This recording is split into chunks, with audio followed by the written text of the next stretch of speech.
Hello guys, അപ്പോൾ നമ്മൾ തെക്കേ ഗോപുരനടയുടെ മുമ്പിലെത്തിയിരിക്കുകയാണ്. ഇപ്പോൾ ഞാൻ നേരത്തെ പറഞ്ഞ പോലെ തന്നെ വേറൊരു വീഡിയോ ചെയ്തിട്ടുണ്ടായിരുന്നു. അപ്പോൾ തെക്കേ ഗോപുരനടയുടെ ഒരു വ്യൂ എന്തായാലും നമുക്ക് ക്യാപ്ചർ ചെയ്യണമല്ലോ. അവരവിടെ ഡാൻസ് കളിക്കുന്ന രണ്ട് കുട്ടികൾ, അവരവിടെ കളിച്ചോട്ടെ, നമ്മൾ അവരെ ശല്യപ്പെടുത്താൻ പാടില്ല.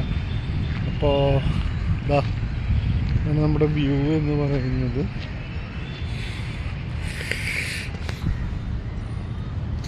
ഇവിടുന്ന് കാണുന്നൊരു വ്യൂ ആണിത്.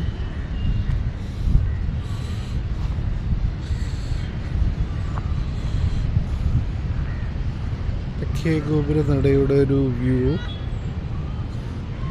അപ്പോൾ ഇതാണ് നമ്മുടെ വ്യൂ വരുന്നത്. ഇത് നമ്മുടെ മുനിസിപ്പൽ ബസ് സ്റ്റാൻഡാണ് കാണുന്നത്.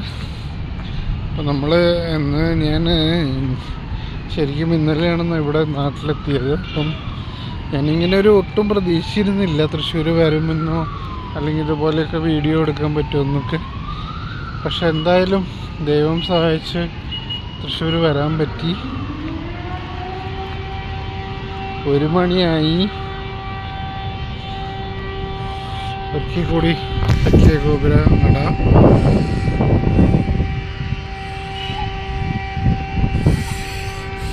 അവർ ഡാൻസ് കളിക്കുമായിരുന്നു, നല്ല ഭംഗിയുണ്ടായിരുന്നു കാണാനായിട്ട്.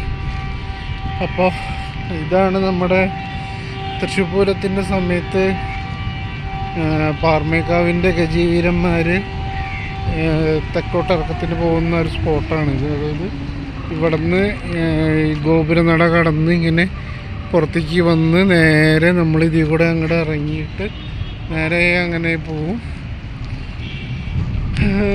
ഈ വർഷം ആഘോഷങ്ങൾ നമ്മൾ തൃശ്ശൂർ പൂരം ഏകദേശം നേരത്തെയാണെന്നൊക്കെ പറയുന്നുണ്ടായിരുന്നു.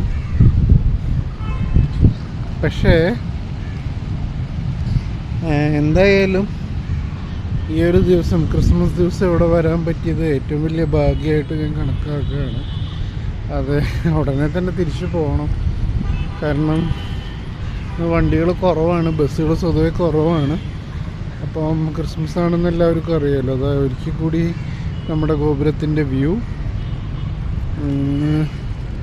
പറ്റുമെങ്കിൽ സ്കൈ വാക്കിൽ കൂടി ഒന്ന് പോകണം.